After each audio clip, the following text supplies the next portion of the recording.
أعوذ بالله من الشيطان الرجيم.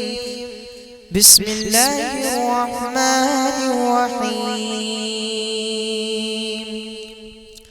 كافها يا عين صاد. ذكر رحمة ربك عبده زكريا إذ نادى ربه نداء خفيا.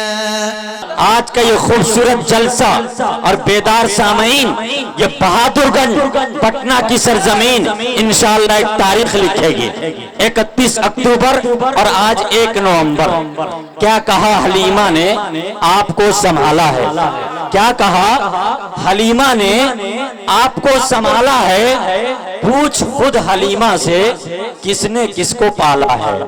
کیا کہا حلیمہ نے آپ کو سنبھالا ہے. پوچھ خود حلیمہ سے کس نے کس کو پالا ہے. اور اپنے جانی دشمن کو بھی گلے لگاتا ہے، اپنے جانی دشمن کو بھی گلے لگاتا ہے. آمنہ تیرا بیٹا کتنا بھولا بھالا ہے، آمنہ تیرا بیٹا کتنا بھولا بھالا ہے. آئیے اس سے پہلے کہ میں آپ کے سامنے جناب دل خیر آبادی کو پیش کروں، حضرت مولانا جمشید ندوی صاحب کا وقت ہو چکا ہے، ان کو کہیں جانا ہے، ٹرین کا وقت قریب ہے. میں حضرت کا استقبال کرنا چاہتا ہوں اس شعر کے ساتھ کہ کتنے طوفان کتنے ہیں بھور پانی میں، کتنے طوفان کتنے ہیں بھور پانی میں، کوئی محفوظ نہیں ہوتا ہے سفر پانی میں. اور میں دریا میں اتر جاؤں گا موسیٰ کی طرح، میں دریا میں اتر جاؤں گا موسیٰ کی طرح. تجھ میں ہمت ہے تو ذرا اتر پانی میں. جناب مولانا جمشید ندوی صاحب استاذ حدیث مدرسہ اشرفیہ نیو بھوجپور حضرت والا تشریف لائیں اور اپنے مختصر خطاب سے ہم سامعین کو محظوظ فرمائیں. وہ علیہ وسلم کے زمانے میں مسجدیں کھجور کی چھاونی کی بنی ہوا کرتی تھی، اور آپ جب سجدے میں جاتے تھے تو ہاتھ سے کنکڑیاں ہٹاتے تھے، اتنی کنکڑیاں ہوا کرتی تھی. اور جب اس میں نماز پڑھنے کے لیے جاتے تھے صحابہ کرام تو محنت کر کے آتے تھے، بدن سے بدبو پھیلتی تھی. اسی بنیاد پر اللہ کے نبی صلی اللہ علیہ وسلم نے جمعے کے دن غسل کرنے کو سنت قرار دیا کہ دوپہر کے وقت میں جب آپ کام کر کے آئیں گے جس میں سے بدبو نکلے گی، آس پاس والے لوگوں کو تکلیف ہوگی، اس لیے جمعے کے دن غسل کرنے کو سنت قرار دیا گیا ہے. سب سے پہلا کام ہماری مسجد کا امام اچھا ہو، بہتر ہو. پھر اس کے بعد اس مسجد میں مکتب کا نظام ہو، اور اس طرح کا نظام ہو کہ ویل سسٹم ہو، اور اس بچے سے آپ کچھ پیسے بھی لیں تاکہ یہ محسوس ہو کہ دینی تعلیم کی اہمیت اور عظمت کیا ہے. آپ دیکھیے ابھی اس وقت آپ دیکھیں گے کہ جتنے پرائیویٹ اسکول ہیں، پرائیویٹ اسکول والے کے پاس جائیے، سال بھر کی پوری فی، بچہ سال بھر ABCD کا چہرہ نہیں دیکھا، سال بھر کی 30 ہزار کی فی آئی ہے اور وہ دینا پڑ رہا ہے. اور جب یہی بچہ قرآن سیکھنے کے لیے جاتا ہے، اما پارا پڑھنے جاتا ہے، اور متعین کیا ہے 10 روپے مہینہ، 20 روپے مہینہ، اور اگر خدا نہ خواستہ امام صاحب نے کسی کے پاس تذکرہ کر دیا کہ 4000 میں کام نہیں بنتا ہے، یہ جو 10 روپے دے رہے ہیں اس کو 50 کر دیا جائے، تو آپ پورے محلہ کے لوگ کہیں گے کہ نہ ہو لالچی بھائی انکرہ کے ہٹاوا ہی جیسے. دنیا میں اگر سب سے تیزی کے ساتھ کوئی چیز بدلی جاتی ہے تو امام، مسجد کا امام بدلنا یہ عام بات ہے. 1 سال کے بعد جائیے گا تو دوسرا امام نظر نہیں آئے گا. وہ امام نہیں ہوتا، اصل امام تو مسجد کے ذمہ داران ہوتے ہیں، وہ امام تو کٹ پتلی ہوتا ہے. میرے میرے بھائیوں آپ کو میں وہ واقعہ بتاؤں، سچائی جو زمین پر ہے وہ بتا رہا ہوں۔ محمد رسول اللہ صلی اللہ علیہ وسلم کو جب دائی حلیمہ لینے کے لیے آئی تھی اور لے کر جب جا رہی تھی تو دائی حلیمہ جب آگے اونٹنی پر بیٹھی ہے، اونٹنی تیزی کے ساتھ چلنے لگی، اور جب دائی حلیمہ محمد صلی اللہ علیہ وسلم کو پیچھے لے کر بیٹھی اور اپنے شوہر کو آگے کیا، اونٹنی بیٹھ گئی۔ 3-4 مرتبہ کوشش کیا، اونٹنی نے چلنے سے انکار کر دیا۔ ان کے شوہر نے کہا حلیمہ تم ہی آگے بیٹھو، اگر آگے نہیں بیٹھو گے تو اونٹنی نہیں چلے گی۔ اللہ کے نبی صلی اللہ علیہ وسلم حلیمہ کے گود میں آگے بیٹھے، اونٹنی تیزی کے ساتھ چلنے لگی، یہ بتانے کے لیے کہ محمد صلی اللہ علیہ وسلم امام بن کر آئے ہیں، رہبر بن کر آئے ہیں، رہنما بن کر آئے ہیں، امام ہیں تو ان کی پیروی کی جائے گی، ایسا نہیں ہوگا کہ یہ کسی کی پیروی کرے۔ اسی طریقے سے میرے بھائی ہمارا امام ہے، ان کی قدر ہونی چاہیے، ان کی عزت ہونی چاہیے۔ اور پھر مسجد میں مؤذن کی ذمہ داری نہیں ہے کہ مسجد کو صاف کرے، اور یہ صرف کام نہیں ہے اذان دینے والے کا کہ اذان دے۔ اللہ کے نبی صلی اللہ علیہ وسلم نے فرمایا ان اطول الناس اعناقا یوم القیامت المؤذنون، کل قیامت کے دن بھری محفل میں حضرت آدم علیہ السلام سے لے کر قیامت تک کے سارے انسان جمع ہوں گے، اس میں سب سے زیادہ لمبی گردن والے وہ حضرات ہوں گے جو اذان دنیا میں دیتے رہا کریں گے یا دیتے رہا کیے ہوں گے، وہ لوگ ان کی گردنیں لمبی ہوں گی۔ یعنی علماء کے بارے میں یہ بات نہیں کہا، حافظوں کے بارے میں یہ فضیلت نہیں بیان کی، لیکن جب بات آئی ہے مؤذن کی تو کہا کہ ان کی گردن لمبی ہوگی، یعنی اللہ تعالیٰ کے یہاں مؤذنوں کا مقام کل قیامت کے نزدیک بہت زیادہ ہوگا۔ یہ ذمہ داری نہیں ہے کہ جو مؤذن ہے وہی اذان دے، ہمیں بھی اذان کی آواز سیکھنا چاہیے، اذان کے الفاظ سیکھنا چاہیے، اور ہمیں بھی اچھی آواز میں جا کر اذان دینے کی کوشش کرنی چاہیے۔ بعض مرتبہ ایسا بھی ہوا ہے، بہت سارے واقعات ہم نے کتابوں میں پڑھے ہیں کہ اذان کی آواز بہت ساری بچیوں نے یا بہت سارے لوگوں نے ایمان قبول کرنے کا ارادہ کیا اذان سن کر، لیکن بہت ساری اذانوں کو سن کر بہت سارے لوگوں نے ایمان قبول کرنے سے انکار بھی کیا ہے۔ اتنی بھوڈی آواز، اتنی خراب آواز، اشہد ان لا الہ الا اللہ، بڑی مسجد، جامع مسجد، امام صاحب نماز پڑھا رہے ہیں، خدا کی قسم اللہ گواہ ہے، نماز پڑھائیے، پیچھے مؤذن کیا کہے گا؟ اشہد ان لا الہ الا اللہ، اس کی اصلاح کرنے والا کوئی نہیں۔ ارے اشہدو جب کلمہ ہی صحیح نہیں ہوگا نماز کہاں صحیح ہوگی؟ اس لیے میرے بھائیوں جو بنیادی چیزیں ہیں، اذان کے الفاظ یاد کیجئے، یہ وہ الفاظ ہیں جو اللہ تعالیٰ نے فرشتوں کے ذریعے سے خواب میں 11 صحابی کو دکھایا تھا، اور پھر محمد صلی اللہ علیہ وسلم نے کہا تھا، سب صحابی کو سکھانے کی کوشش کی، بلال کو کہا کہ تم سیکھو، اس سے کہا کہ تم سیکھو، سارے صحابی اذان دینے والے تھے۔ اس لیے میرے بھائیوں ہمیں اپنی اذان پر پریکٹس کرنی چاہیے، اور جب مسجد جائیں تو یہ نہ سوچیں امام صاحب جھاڑو نہیں لگا ہے، مؤذن صاحب مصلی نہیں بچھا ہے، ارے یہ امام کی ذمہ داری ہے، یہ مؤذن کی ذمہ داری ہے۔ اللہ کے نبی صلی اللہ علیہ وسلم کی حدیث ہے کہ اگر کوئی مسجد کو صاف کرتا ہو اور اس صفائی کرنے میں اگر اس کے جسم پر کوئی دھول کا قطرہ چلا جائے یا دھول پڑ جائے، کل قیامت کے دن اگر وہ جہنمی بھی ہوگا تو اللہ تبارک و تعالی اس دھول کی وجہ سے اس حصے پر آگ لگنے کو حرام کر دیں گے۔ کہاں کہا مؤذن کے بارے میں؟ عام لوگوں کے لیے ہے۔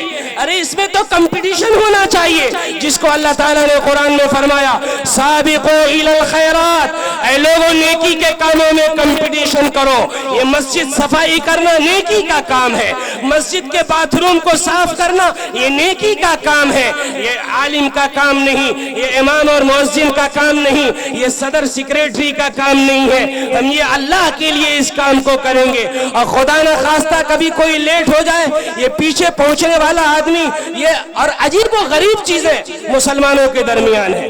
اب دیکھیے میں تو بہت سارے لوگوں سے سنتا ہوں مسجد ماشاءاللہ بہت بن رہی ہے، اللہ کرے کہ اور بنتی رہے، لیکن بہت سارے چالاک مسلمان بھی ہیں۔ اگر کبھی میرے پیچھے کوئی آگے نماز پڑھنے اور اتفاق سے ہم نے اس دن نماز لمبی کر دی تو دوسرے دن وہ آپس میں بات کریں گے کہ وہاں نماز پڑھنے نہیں جانا ہے۔ کہے بھائی بڑی لمبی نماز پڑھاتے ہیں، میں نے اپنے کانوں سے سنا ہے، ایک صاحب نے ابھی تو 3 دن پہلے ہم سے کہا ہے کہ مولانا اس مسجد میں نماز پڑھنا چھوڑ دیے ہیں، کہے بھائی بڑی لمبی لمبی رکعت پڑھاتے ہیں۔ بھائی حیرت کی بات ہے، یعنی ان کو شارٹ فارم نماز میں بھی چاہیے جو بغیر رکوع سجدہ کے ہو جائے۔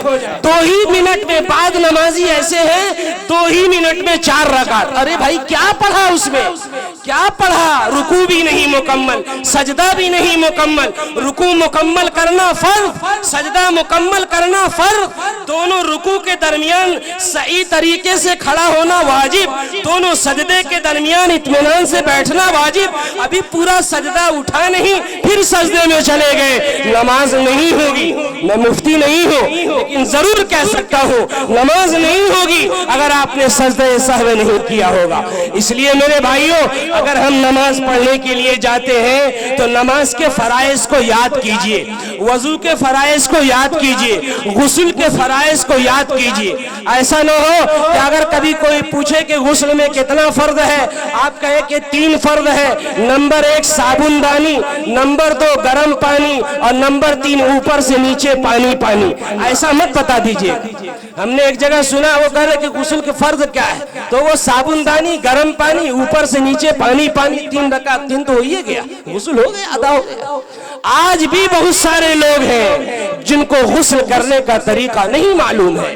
میرے بھائیوں جس کی زندگی پر جس کا غسل ادا نہ ہوا وہ کبھی پاک نہ ہوا ہوگا، اس کی نماز کہاں ہوئی ہوگی؟ میرے بھائیوں اسی طریقے سے اللہ تعالیٰ نے ہمیں یہ فرمایا ہے، میں کم وقت میں کیا بات کروں مجھے سمجھ میں نہیں آ رہا۔ اللہ تعالیٰ نے فرمایا یا ایھا الناس کلوا مما فی الارض حلالا طیبا۔ عام طور پہ یہ دیکھا جاتا ہے کہ مسجدوں میں دعا کرائی جاتی ہے، دعا کرانا کوئی عیب کی بات نہیں ہے، لیکن پھر بھی بہت سارے لوگوں کا سوال ہے اے مولانا اتنی دعا ہو رہی ہے اللہ نہیں سن رہا ہے، کیا بات ہے؟ میرے بھائیوں اللہ کے نبی نے فرمایا ہے کہ سنو غزی بالحرام وَأَنَّا يُسْتَجَابُ لَهُ، اگر کھانا حرام ہوگا، پینا حرام ہوگا تو نہ ہماری دعا ہمارے حق میں قبول ہوگی بلکہ مسجد نبوی کے امام سے بھی دعا کرائیں گے تو دعا قبول نہیں ہوگی، چونکہ اللہ کے نبی صلی اللہ علیہ وسلم نے فرما دیا غزی بالحرام وَأَنَّا يُسْتَجَابُ لَهُ، حرام غذا ہوگی دعا اس کے حق میں قبول نہیں ہوگی۔ اس لیے میرے بھائیوں غذا کا صحیح استعمال کرنا ہے۔ مسجد میں جب جائیں تو کوشش کریں کہ پہلے جائیں اس کو صاف ستھرا کریں اور ترتیب کے ساتھ بیٹھنے اور بیٹھانے کی کوشش کریں۔ روزانہ ایک معمول بنائیں اپنی مسجد کا اور ایک پیغام ہو وہاں سے، ایک پورے ذمہ داران لوگ کوشش کریں کہ اگر ہمارے ہاں 150 گھر کی آبادی ہے تو کس گھر کا بچہ دینی تعلیم نہیں پڑھ رہا ہے، کس گھر کی بچی دینی تعلیم نہیں پڑھ رہی ہے۔ اگر ان کو وہ آتے ہیں تو ٹھیک ہے، نہیں آتے ہیں تو 5 آدمی ان کے پاس جائیں کہ دیکھیے اگر اس کو کلمہ نہیں معلوم ہوگا، اگر اس کو اللہ اور نبی کے طریقہ نہیں معلوم ہوگا، اللہ کی باتیں نہیں معلوم ہوں گی، ہو سکتا ہے بڑھ جانے کے بعد یہ مرتد ہو جائے گی۔ یہ 2019 اور 20 میں 80,000 سے زیادہ مسلم بچیاں مرتد ہو گئی، وہ ہیں جس کو ریکارڈ کیا گیا ہے۔ میرے بھائیوں ہر گاؤں میں ہر علاقے میں ایسا ہو رہا ہے، وجہ کیا ہے؟ اس لیے کہ اس کے پاس اسلامی تعلیم نہیں ہے، گھر کا ماحول صحیح نہیں ہے، ہم نے اپنے گھر کے ماحول کو برباد کر دیا ہے۔ ہم جلسے سیرت النبی کراتے ہیں اور ہمارے گھر میں سنت کا جنازہ نکالا جا رہا ہے۔ اللہ کے نبی صلی اللہ علیہ وسلم نے ایک حدیث میں فرمایا، میں یہ بات اکثر کہتا ہوں، آپ صلی اللہ علیہ وسلم نے فرمایا کہ اے لوگوں سلام کو عام کرو، اس لیے کہ سلام کے ذریعے سے آپس میں محبت بڑھتی ہے۔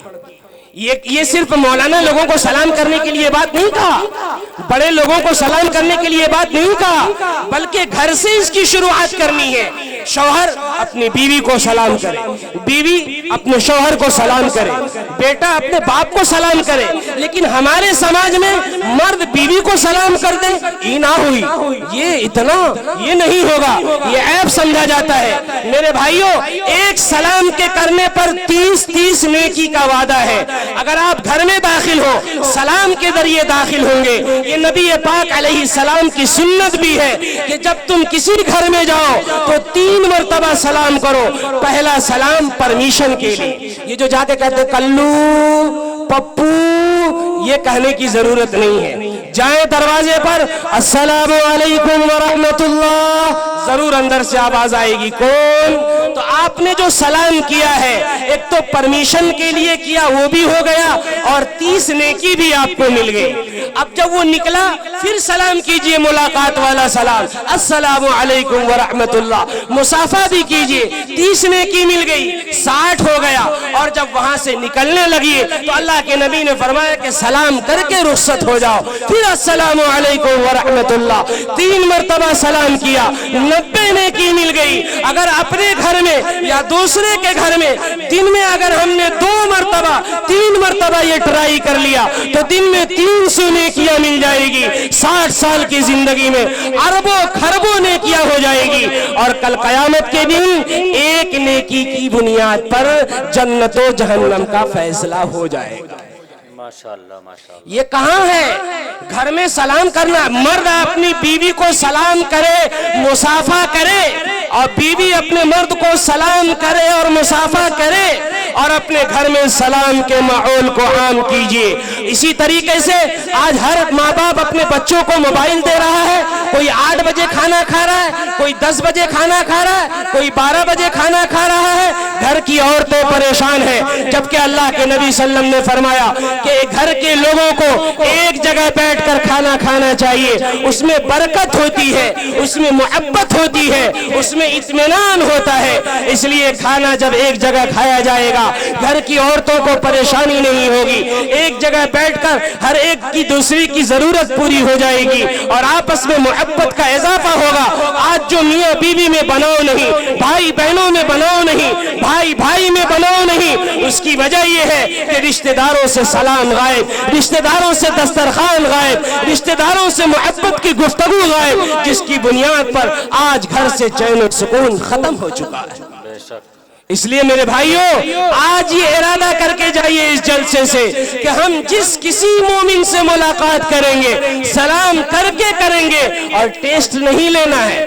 اگر امام صاحب نکلے اور سلام نہیں کیا تو 4-5 آدمی بات کریں گے، 4-5 آدمی بات کریں گے۔ دیکھیں مولانا صاحب کو، دیکھے اور یہ باپ سلاموں نہیں کے کر، ہاں سلاموں اب نہیں کر رہے ہیں، ارے اب ان کرا کہ ہٹاوے کے پڑی بھائی، ہٹاوے کے پڑی، یہ بات کرتے ہیں لوگ، بس سلام نہیں کیا، بس اب اس پر مدعا کھڑا ہے۔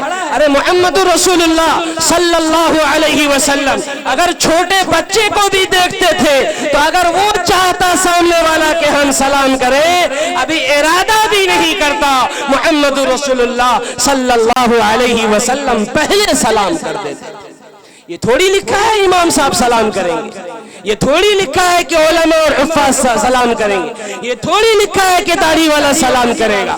اس لیے میرے بھائیوں، یہ ارادہ کیجئے کہ ہم کو سب سے پہلے سلام کرنا ہے۔ سلام کا رواج عام ہوگا، سنت پر عمل۔ اور اللہ کے نبی صلی اللہ علیہ وسلم کی ایک حدیث ہے، من احیا سنتی عند فساد امتی فلہ اجر 100 شہید، جو میری ایک سنت کو زندہ کرے جب میری سنت مٹ رہی ہو، اس کو 100 شہیدوں کے برابر ثواب دیا جائے گا۔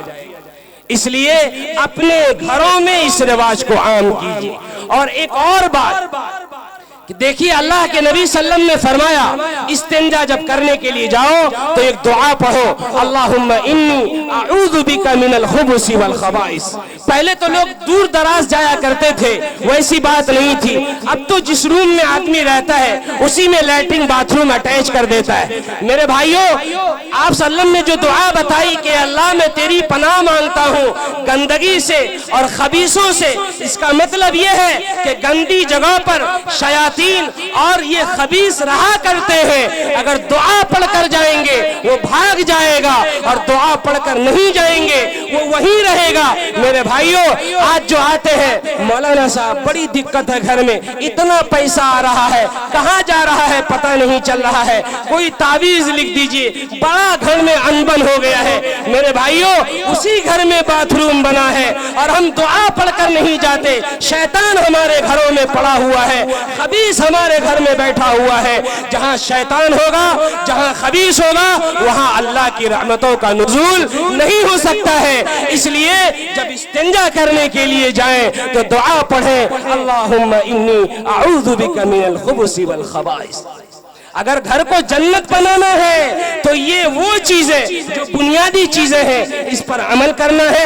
اور آخری بات، آپ لوگوں نے ماشاءاللہ مسجد کے لیے بہت حصہ لیا ہے، آپ لوگوں سے یہ بھی ذمہ داری ہے آپ لوگوں پر، اور آپ لوگوں سے درخواست ہے کہ سنیے، مسجد کا بنا لینا، مسجد تو بنا لی شب بھر میں ایمان کی حرارت والوں نے، مسجد تو بنا لی پل بھر میں ایمان کی حرارت والوں نے، من اپنا پرانا پاپی ہے برسوں میں نمازی بن نہ سکا، اگر مسجد بنا لی نمازی نہیں بنے کوئی فائدہ نہیں، اور اگر مسجد بن گئی نمازی بھی بن گئے بہت بہتر، اس لیے کہ نماز جو چھوڑتا ہے، اللہ کے نبی صلی اللہ علیہ وسلم نے فرمایا من اقامہا اقام الدین، جو اس کو قائم رکھے گا نماز کو، اس نے دین کو قائم رکھا، من ترکہا ہدم الدین، اور جس نے نماز کو چھوڑ دیا اس نے بلڈوزر لگا کر دین کے قلعے کو گرا دیا۔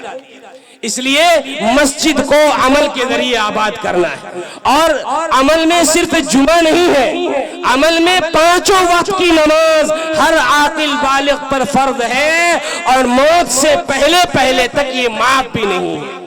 اس لیے مسجد کو عمل کے ذریعے آباد کرنا ہے، بڑھ چڑھ کر حصہ لینا ہے، اور جہاں تک ہو اپنے مال کی قربانی اللہ کے لیے پیش کرتے رہنا ہے۔ اگر اس ارادے کے ساتھ اس کام کو کریں گے تو انشاءاللہ بہادر گنج ایگزامپل بنے گا، مثال بنے گا۔ یہاں کے امام کی بھی تنخواہ اچھی ہو جو امام رہے، یہاں مکتب کا نظام بھی اچھا ہو، یہاں کی تنظیم کچھ ایسا یونیک کام کرے دینی جس سے علاقے کے لوگوں کو فائدہ ہو۔ یہ کوئی ضروری نہیں ہے کہ پٹنہ کے لوگ کریں گے، بلکہ جو جہاں ہوتا ہے وہ وہاں کا سکندر ہوا کرتا ہے، اس لیے یہیں سے اس کی شروعات ہو۔ اللہ سے دعا کریں کہ اللہ تعالیٰ ان لوگوں کو کامیاب فرمائے جن لوگوں نے اس مسجد میں کی تعمیر میں حصہ لیا ہے، اور جن لوگوں نے ارادہ کر رکھا ہے، اللہ تبارک و تعالیٰ سب کے ارادے کو قبول فرمائے، اور ساتھ ساتھ جن لوگوں نے جلسہ کرانے میں محنت کی ہے، اللہ تبارک و تعالیٰ ان تمام لوگوں کی محنت کے بدلے میں اسے بہترین بدلہ عنایت فرمائے۔ وآخر دعوانا الحمدللہ رب العالمین۔